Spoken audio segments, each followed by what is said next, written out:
Gloria Strode, and welcome to Straightforward. Today I am visiting with my great friend Judy Thomas, a Columbus native, a product of Muskogee County School District. And I was just so surprised, Judy, when you could name all of your schools. A lot of those are legendary schools. We don't have them anymore. But certainly that's part of what I want this conversation to be about today. So thank you so much for having us. Well, thank you for inviting me. I appreciate it. Yeah, well, I just wanted to share your story. I know people see you on council, but that's not where your story began. And it's a very humble story. Your family has deep roots. You were born here at City Hospital, which later was the medical center, which is now Piedmont Regional, right? And so that's where it all began, right there. And so your parents, your mom is from Columbus also, and the wonderful part of the story I didn't know until today was that your mom, your sister, and yourself all graduated from Jordan High. And my brother. And your brother. Yeah. Okay, see, so when you came behind all of those, and then people already knew, you had that family legacy there. Yeah. Right. And so Dad had a wonderful career of service to Columbus. And what did he do? Well, my dad was born in 1916 in a small farm just in northwest Florida. And like a lot of people during that era, he worked the farm, and then he was looking for something to do.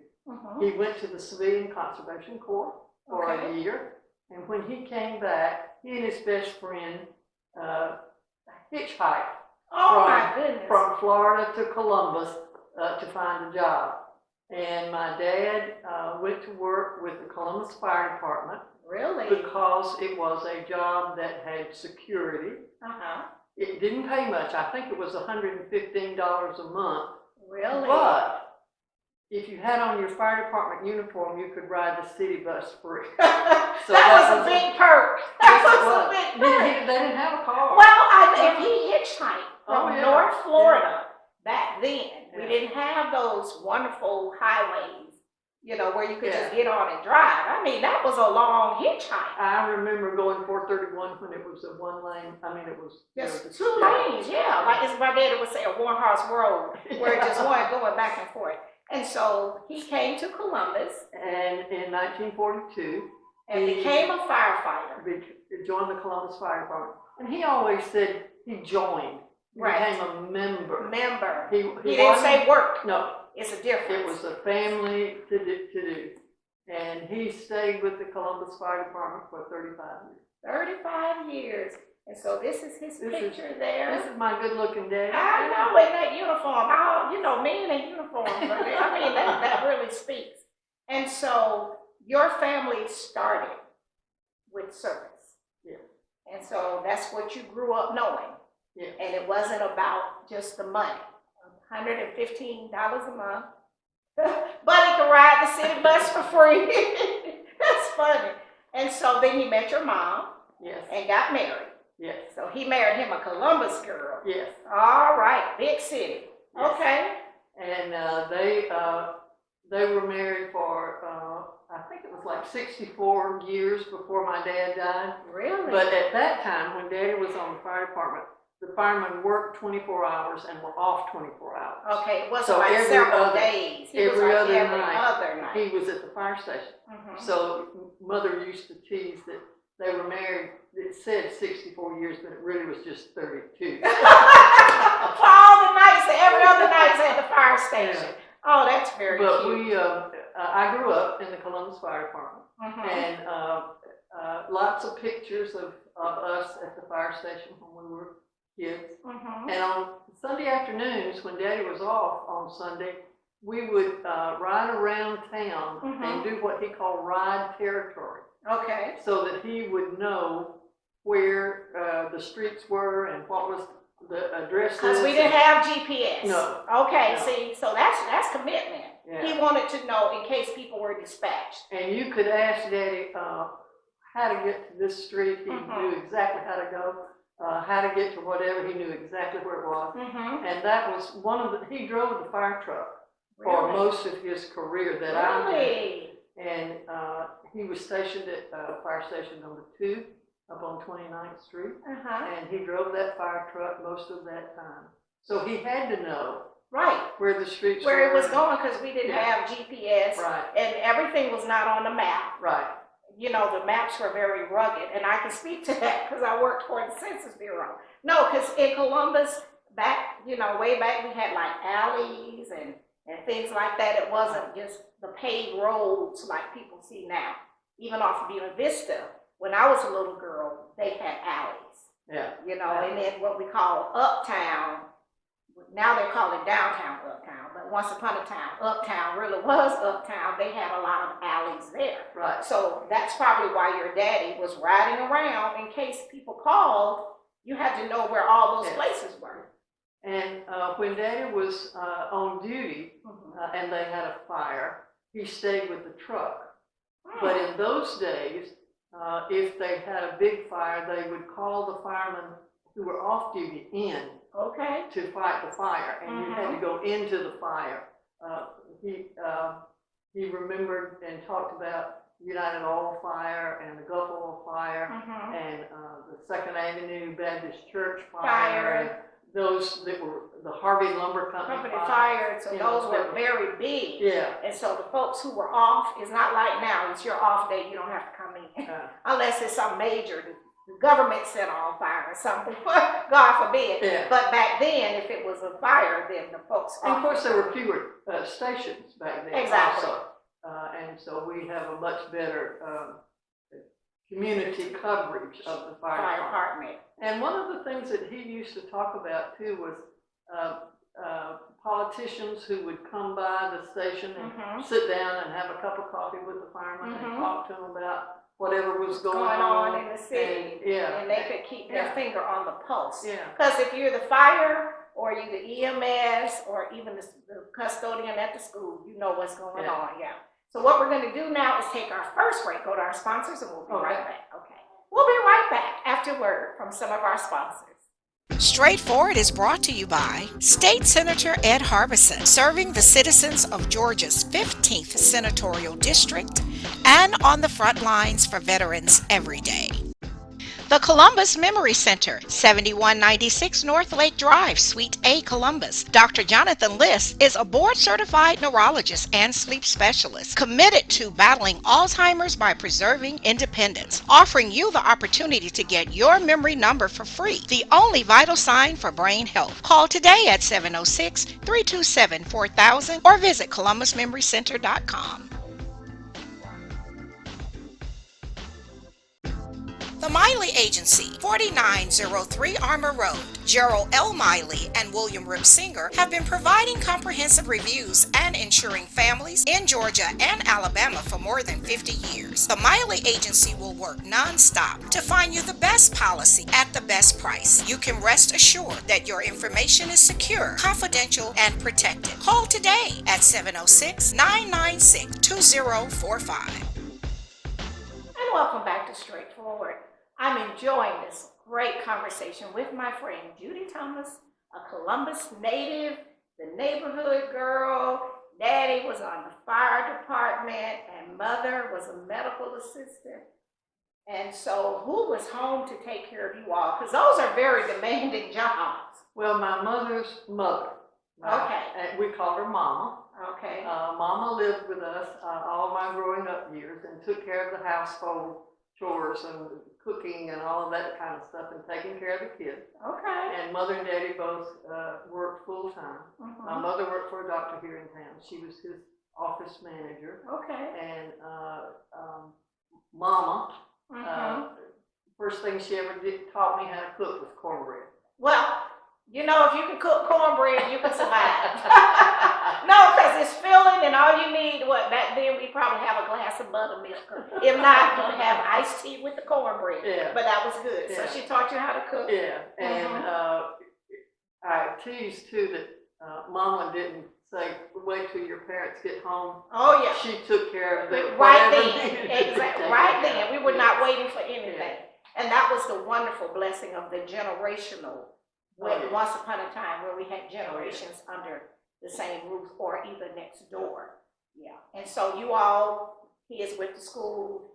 Brenda, your sister, the hat girl, she's so fabulous, and your brother and yourself. And you all went to Jordan, not Jordan, Jordan High School. My mother used to say, I know it's the Jordan River, but it's Jordan. Jordan.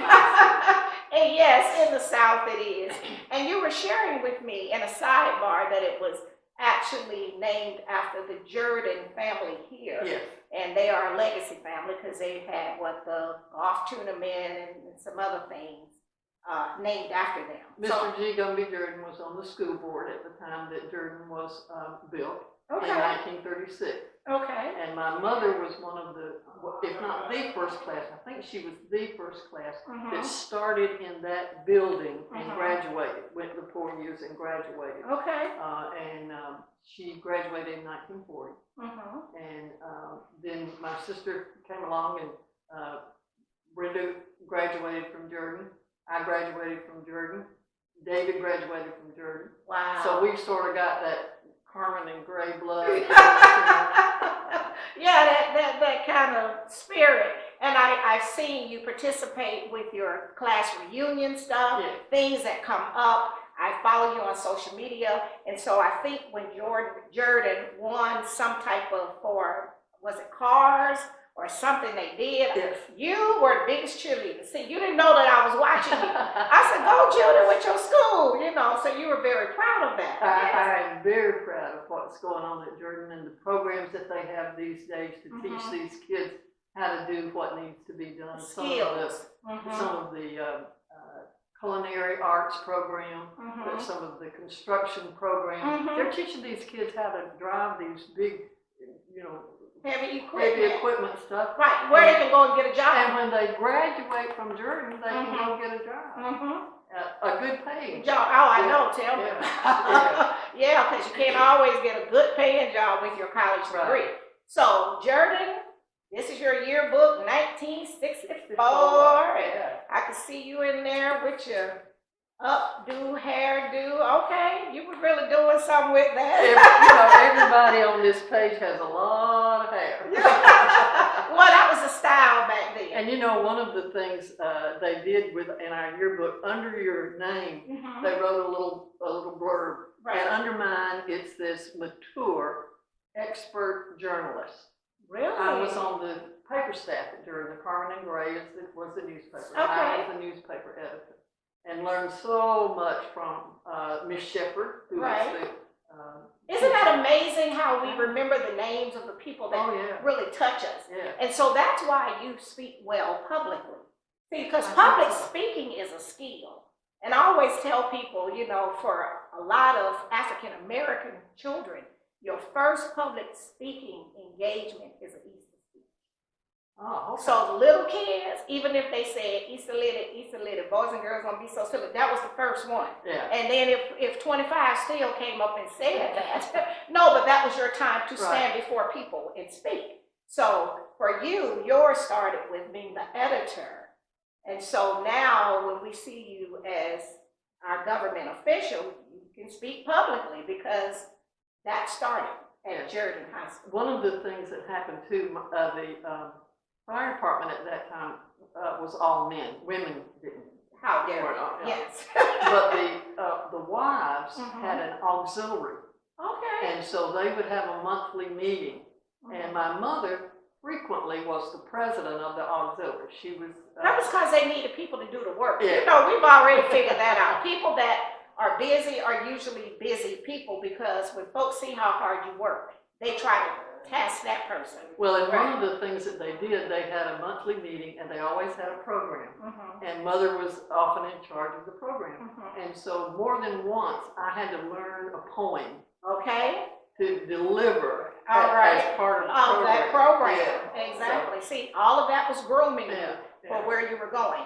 And so you attended other schools in Muscogee County. And I want people to know you're a product of Muscogee County because you can name every one of your schools. I started at East Highland Elementary, that was over on 18th Street. And then I went to Waverly Terrace Elementary. Waverly Terrace. And then in junior high school, went to Columbus Junior High Columbus School. Junior High doesn't And exist then- anymore, but it did back then. And then Jordan, and at that time, Jordan, the classes were so large, Jordan was only 10th, 11th, and 12th grade. You went to 9th grade at the middle school. Okay. You know, we So, were all, it was different then, yeah, right? and we we didn't were have all that born many. in the, you know, after our daddies came home from the war. kind of Right, thing. right, you're right. And so I graduated from Jordan, Mm-hmm. and then I went to what at that time was the Women's College of Georgia in Milledgeville. It is now Georgia State College and University. And my little smart aleck brother used to tell everybody I was his old maid sister that spent 9 months out of the year in Milledgeville. And of course, at that time, It was a Milledgeville mental hospital. That's funny. I know, that's a funny sibling story. Because you have to be from Georgia. Again, there was a conversation you and I had earlier. A lot of this stuff people don't know, but Milledgeville was a state mental hospital. Insane asylum. Right, and so he was telling people that as a joke, but you know, for people that not know any better, they could actually believe. Well, and I told him that if he'd quit telling people that, I might not be an old maid all my life. But I graduated from, it came co-ed while I was there, it became Georgia College.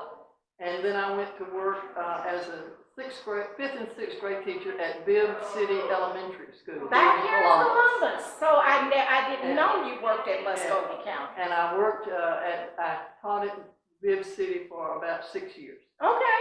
And then I went to work for the Georgia Association of Educators. Okay. And during that time, met some folks from the California Teachers Association. And that's how you got to California. They offered me a job. And I went to California for about 30 years. Okay. Well, what we're going to do is take a break with our sponsors. We'll be right back. Okay. We'll be right back after word from some of our sponsors.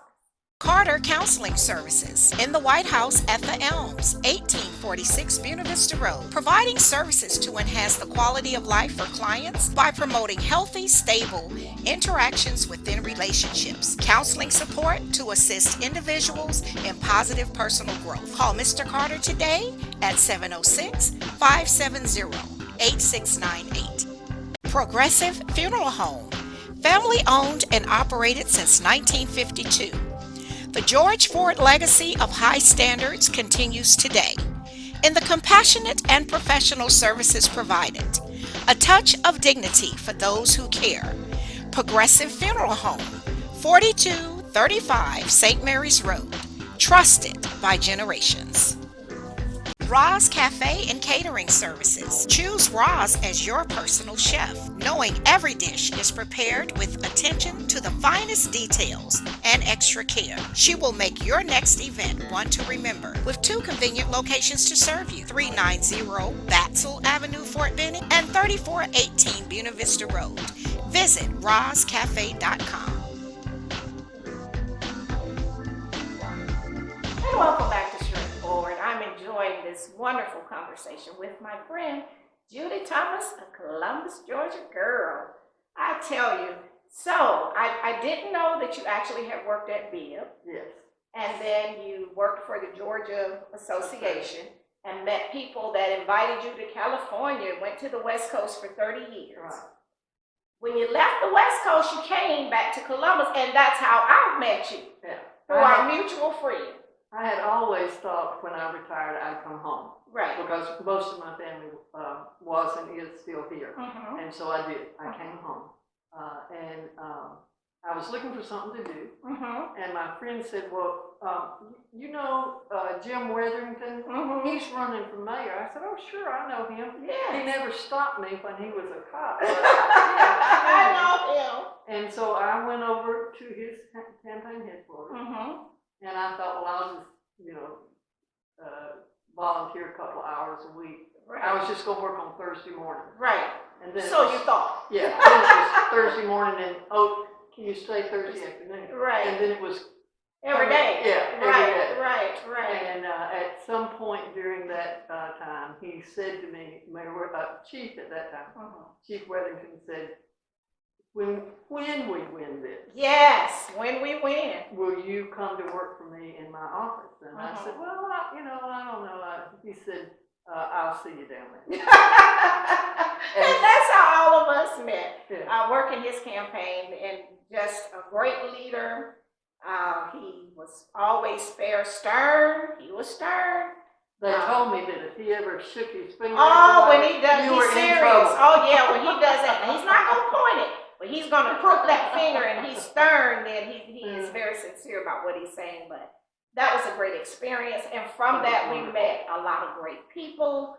I just liked the way his style of leadership. Even when you went to work for him in the office as the executive assistant or whatever the title is there, but it was the people's office, you know, and he was just regular like he had always been, and a lot of the folks knew him from being the police chief, and folks respected him. He had a long history of service in the community. Yes.